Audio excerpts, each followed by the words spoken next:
Welcome to the AdSense Flippers Podcast. Are you sick and tired of gurus who have plenty of ideas but are short on substance? Worried that ebook you bought for $17.95 won't bring you the personal and financial freedom you long for? Hey, you're not alone. Join thousands of others in their pursuit of niche profits without the bullshit. Straight from your hosts, Justin and Joe of AdSense Flippers. Welcome to episode 11 of the AdSense Flippers Podcast. We are back in action. I'm your host, Justin Cook, and I'm here with my business partner extraordinaire, Joe Magnotti. What's up, buddy? Lucky number 11. Can't believe we made it this far. We are back in business, man. So let's go over some news and updates. We've got a great meat and potatoes for you this week. We've got maximizing efficiency for internet entrepreneurs. And we've got some great ninja marketing tips, tricks, and our plans for the future that we want to cover at the end of the show. So let's get right into it.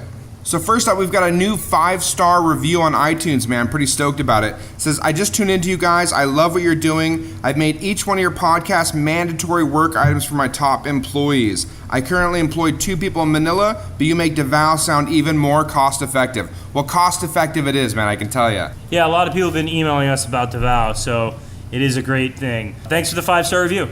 So we're really excited to have our new intern in town, man. We got John here. What's up, buddy? How you doing? I'm doing good, guys. So we've got our new guy. Yeah, 5 days. How's it going? It's going awesome so far. I'm still trying to get my head wrapped around this place. It's totally crazy, so. Really excited to have you, man. I think we have a lot of good stuff going on already in the first couple of days. I can tell we've got some good stuff coming over the next 6 months.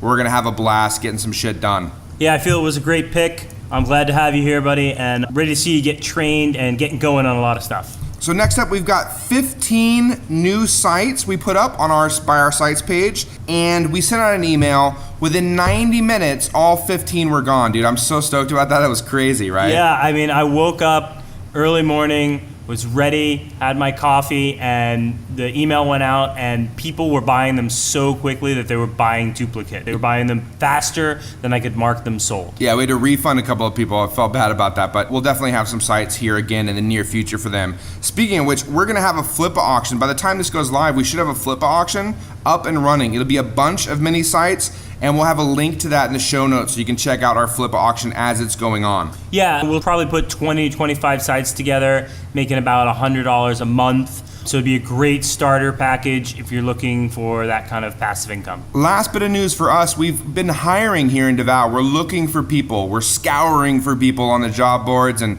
have friends and other people helping us out. We just hired a new HR manager, which should make that process a lot easier. It's me and Joe banging away at some job descriptions and looking for the right people, but that should help us get better people here in the near future. Just hired a new content manager. I think she's going to be fantastic. So yeah, I saw some of her writing. Looks very good. Yeah, we'll be picking up probably 5 or 6 new people in the next 45 to 60 days. Cool. So let's get right into the heart of this week's episode. The AdSense Flippers Podcast.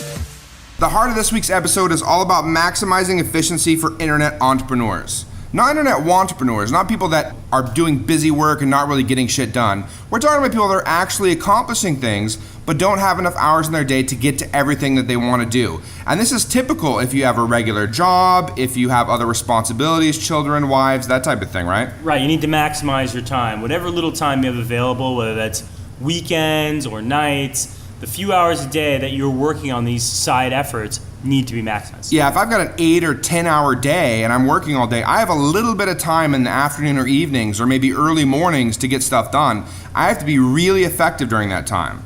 Now, what you can't be doing is tripping over dollars to pick up pennies. Some internet marketers get caught up trying to spend the least, but the most important thing is to get as much value out of it as possible. I'll give you an example. We used to order from Fiverr, right? When we were first ordering content ourselves, we'd order from Fiverr, and then we'd try to get the content back, and it'd come back 50% of the time or something.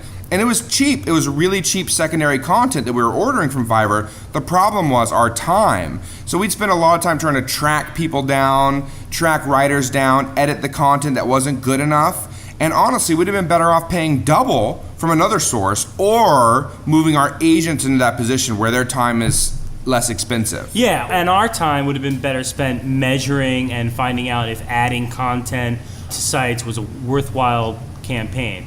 Do we make any money doing that? That kind of stuff. One of the best things about this whole point is stop studying and analyzing and going on and on. I mean, people do this, it seems like, for weeks and months and years. They go, well, I'm trying to figure out the best way to get this done. I'll use the chess example. You can read chess books till you're blue in the face, but really the best way to learn to play chess is just play. Get out there.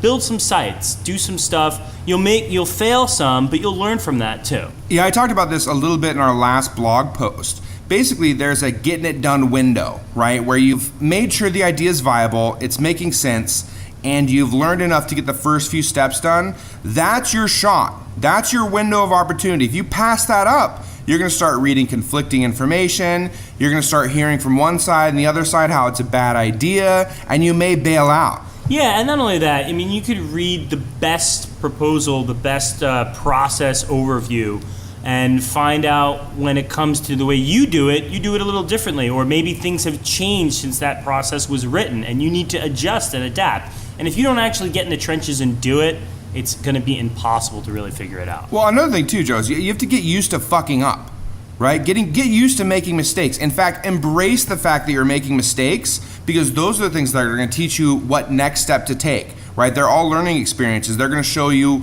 paths you can take, avenues that will make you more money, that will make you more successful. It's worthwhile. Mistakes are great. Especially in internet marketing, because this is not a science, this is an art.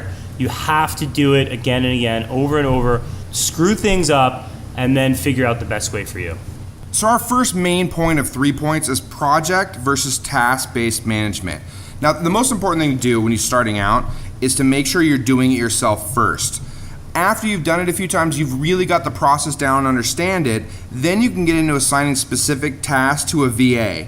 We did the same thing with our niche site process, right? We did everything ourselves. We walked through every individual step and then took pieces of those tasks and send it off to our virtual assistants.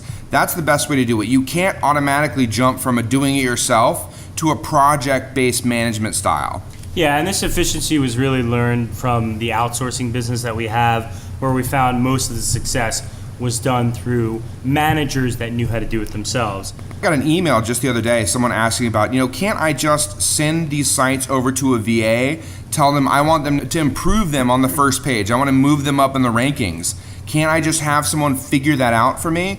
No, that's a terrible way to approach it. You can't jump from doing it yourself to having someone else figure it out. You have to be the one that figures it out and assigns the steps and tasks for them. Yeah, but at the same time, Justin, you can't do all the tasks yourself forever. You have to transition at some point from a task-based orientation to more project-based work. You got to find trusted people to run portions of your business. We did that when we had the local SEO business, when we had a job, a real 9-to-5 job. Yeah, back to the JOB. So yeah, when we had jobs, we were in a position where we were under fast growth, right? Really exciting growth. And we had a bunch of agents or people working for us, and we needed to move some of those people up, right? So our goal there was to move some of the best people up into project-based managers. So they were moving into supervisor positions, manager positions, and really promoting from within is a great way to do that. But you have to start with the task-based positions and then move people up into project management positions. An important thing to consider is in task versus project management, it's kind of like the small business owner versus an entrepreneur. Right, a small business owner can have people that work for them and do specific things in their business. Maybe they grow and they take on more business they can handle. And they have 4 or 5 helpers or employees working in their business, but no one else runs the business, right? There is the king at the top that orders all the direction for all the different tasks that need to be done. The problem with that is you'll never get big. You'll never grow this significantly. You need project managers in place. Yeah, you become more like a super employee than an actual entrepreneur. Because an entrepreneur is looking for new ideas. He's developing a business. And the problem with task-based management, here's the other issue, is it often becomes about you. An entrepreneur doesn't want it to be about them. They want it to be about the business, right? Because that business needs to be viable and hopefully sellable in the end. If it's all about you, and you're the one that's actually coming up with the projects and ideas, it's too closely related to you to sell, to give to anyone else, to move on. You can't do it. Yeah, no one else is going to be able to figure that out. All right, this is the intern again, so I don't want to be like the ghost voice that magically appears in this thing. So let's say I'm a guy who runs a consulting business of some kind, right? Like that process is easy to see like how it needs to fit in if I have like an e-commerce store, like, oh, I got to get someone to do the shipping. I got to get someone to do the web sales or whatever. But let's say I run like a service where I do consulting work or even like some kind of freelance work. How would I get that process to start, working so I can become a business owner and not just a guy who is doing stuff for clients? Well, the first thing I would say is consulting is pretty varied, so it really kind of depends. I'm going to cover SEO consulting just as an example because I think a lot of internet marketers are into that. Well, the first thing with consulting, make sure you have enough business. If you don't have enough business or enough money coming in, it doesn't matter if you're sending other work out because you're going to be scaling a losing process, right? So that's the most important thing. Make sure that you have enough business. When your business is overflowing, you have enough customers, the best thing to do is to break up the stuff that you don't need to do or that's rote or repetitive and send that out. So let's say that part of your SEO is article marketing, right? You can take article marketing, break that down into a process specifically and have someone else do it. Now, you may still have to research for that business, their industry, like where the articles should go, what should be done, where the best kind of links for them to have are, but you could have the actual work done by someone else with a very direct and laid out process for them. Yeah, even more subjective type of consulting like sales or marketing have elements to it that are very objective and are very task-based. Say, for example, that you're setting a marketing campaign for a business and you're looking at their competitors. So you would write up the sheet that would specifically give you most of the information you need to know about their competitors and then have the agents look up that information for the top 10, 12, 15 competitors in that industry. Now you have a sheet on each one of those businesses that gives you the information you need to know about their pricing, how long they've been in business, how many employees they have, that type of thing. Does that make sense? Yeah, absolutely. What would I do if I get to that point and now I've just got the higher level stuff that I'm doing, my agents are taking care of the rest of it, but I want to get to the point where I'm separated from all of it and I'm starting to build up multiple teams to do this stuff. So how do I branch that next gap? Well, that's great, man. I would say you hire guys like you. Bring interns over, man. No, seriously, I think that's a really good way to do it, right? You're helping other people start to build their business while they, in the meantime, are helping you build yours. Yeah, scaling is tough. It's not easy, but you should start with the lowest level in scaling, make sure you have that done, and then start to build up teams from there. That's one of our challenges or struggles right now is moving from task-based to project management in our outsourcing business. And I'll tell you, it's fun. We had a really good time doing it in the US. I'm sure it's going to be some great growing pains and things to learn here, but we'll definitely be sharing the journey as we continue along. And welcome to the show, John. Thanks. So our second segment dealing with efficiency is when and how to say no. Now, when we started our outsourcing company, TryBPO, we tried to be everything to everyone, right? Anyone came along, we had a potential project. Yes. That didn't work out very well. I can do it for you, buddy, no problem. But that didn't work out at all, basically. We took on projects that were way outside of our wheelhouse, way outside of our skill set. That was not good, right? Because ultimately that project didn't work out. Our work is very much front-loaded, so we end up doing a lot of work on the front end. If those projects don't stick, which of course they're not going to if we're not great at them, right? It's not going to be good for us or our client. And it took us a little while to figure that out, but we started to really grab onto the projects that were good for us. Yeah, I think we came to realize we make a lot more money by staying targeted on the projects we excel at, right? Yeah, and telling the people that we can't do it for, no. It just isn't going to work. That's not our thing. It's not our gig, baby. We don't do that stuff, right? Yeah, and when you're doing business for yourself, you really have to stay niche. You have to be targeted. You have to be focused. Well, here's the other thing too. Saying no makes you pretty enthusiastic when you get to say yes, right? So if you're saying, no, I can't do business, no, this isn't a good fit for me, when there is one that works, you are all over it. And they can hear and feel that enthusiasm because they know that it's a really good project for you. And it makes it easier for your team and your company to get behind the project because they know it's something they can hit out of the ballpark. We started doing this, I'd say a couple of years ago, but we didn't really have a great way to explain it. But there's a post, I'm going to link to it from Derek Sivers in the show notes. And then I also read Seth Godin's The Dip, which really explains this process on you need to say no, right? You're not doing good for your business or your company if you're saying yes to projects that are just not good for you. So John, let's put you on the spot here. Tell us about your no experience. Yeah, we were talking about this the other day over coffee. About a year ago, I started this like a WordPress web design kind of gig, and I had this awesome sales letter. It was converting at like 10 to 12% pretty consistently. But all the business I was getting was for stuff that I just wasn't good at. Like I ended up moving widgets around and building these like jQuery sliders and all this stuff. And what I really wanted to be doing, what I knew how to do, was design themes, right? But I wasn't getting any work for that because I had essentially set up the copy wrong on the site and it just wasn't working for me. So instead of saying no to these people and redesigning the site, I just did the work, made $2 to $5 an hour, and basically I made enough money to eat, and that was about it, right? So then I finally just shut it down and started something else because I ended up frustrated. That sucks, man, because you have a passion, right? It's themes, and you know how to do it. You're good at it, but you keep taking these jobs that you aren't really good at because you're chasing the money, right? You're like, well, these people are willing to pay me right now. I shouldn't turn down money. But that's wrong. It's bad long-term thinking. You should absolutely say no to money when it's bad money. Yeah, and I would also say it was probably very tough for you because it was close to what you wanted to do, right? Right, yeah. That was the first time I actually got a little traction and made some money from my own sort of efforts.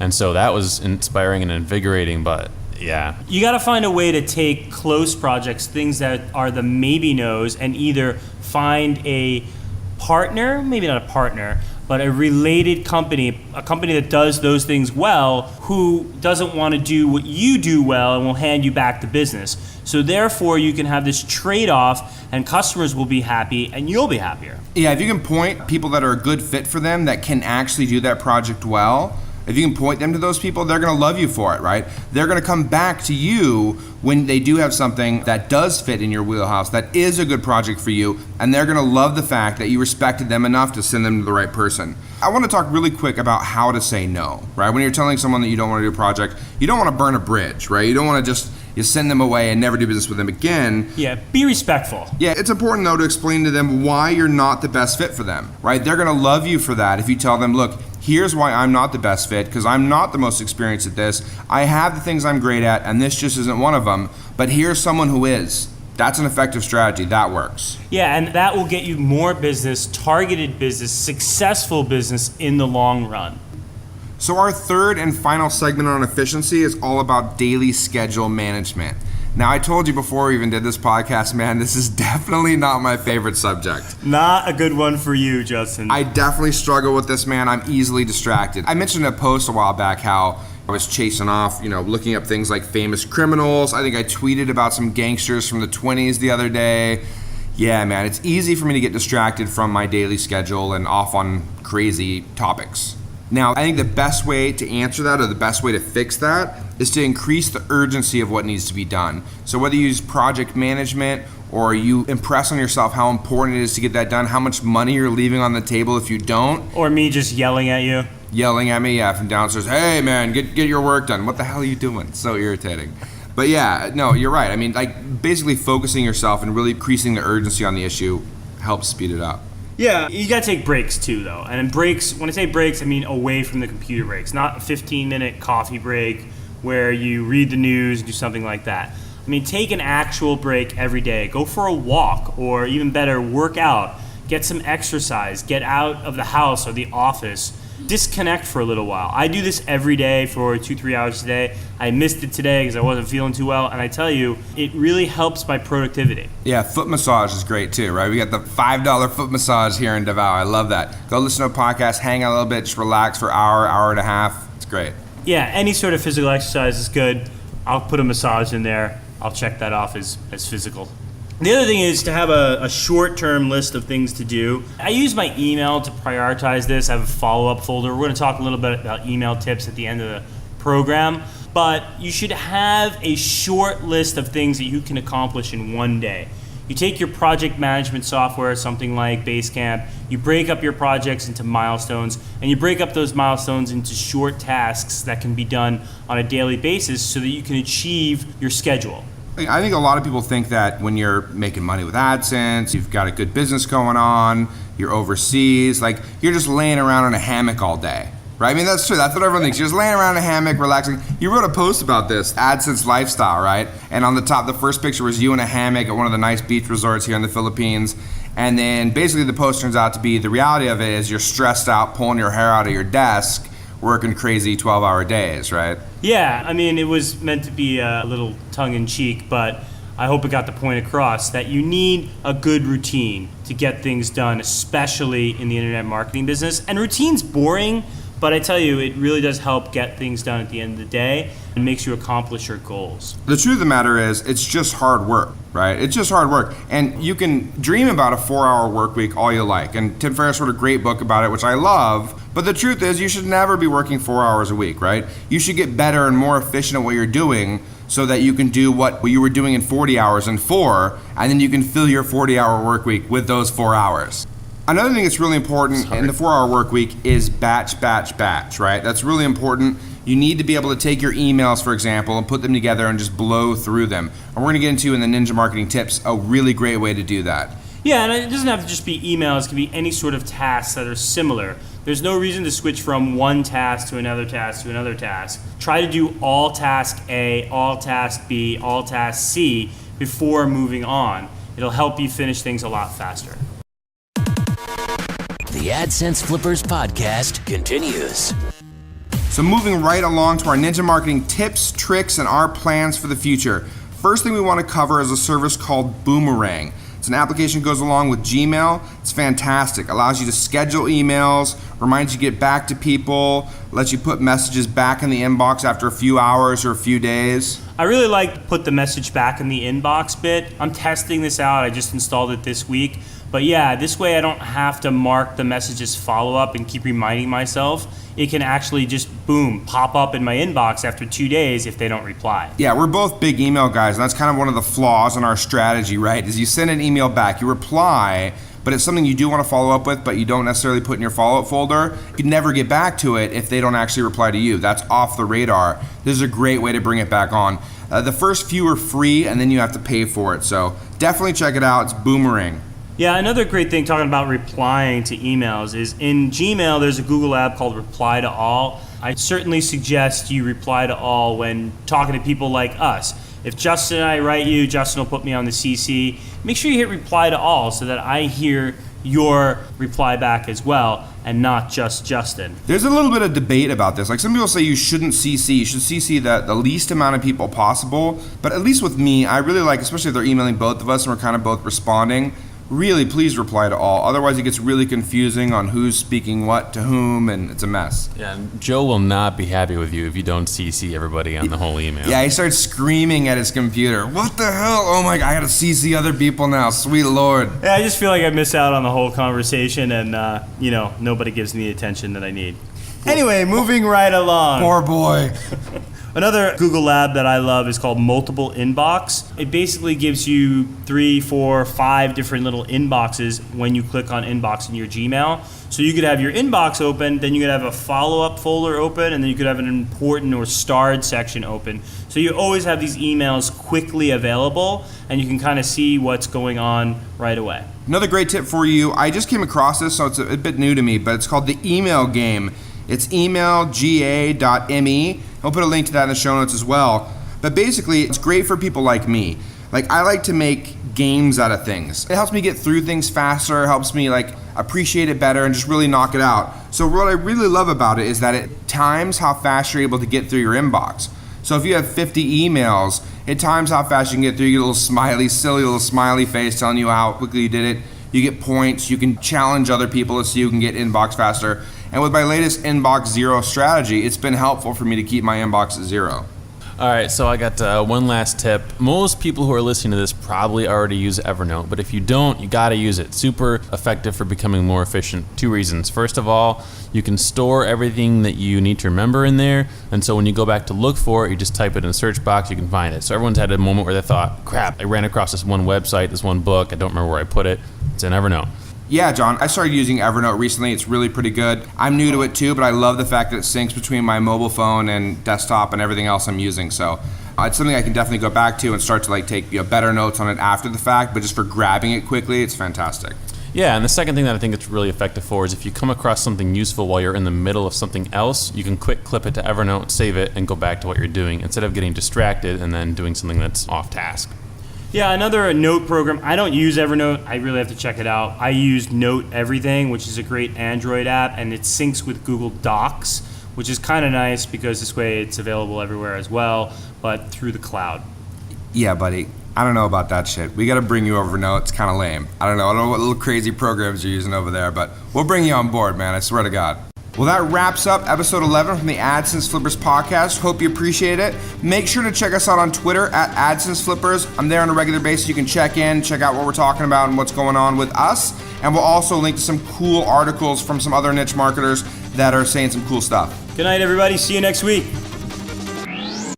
You've been listening to the AdSense Flippers Podcast with Justin and Joe. Be sure to hit up AdSenseFlippers.com for more. That's AdSenseFlippers.com. Thanks for listening.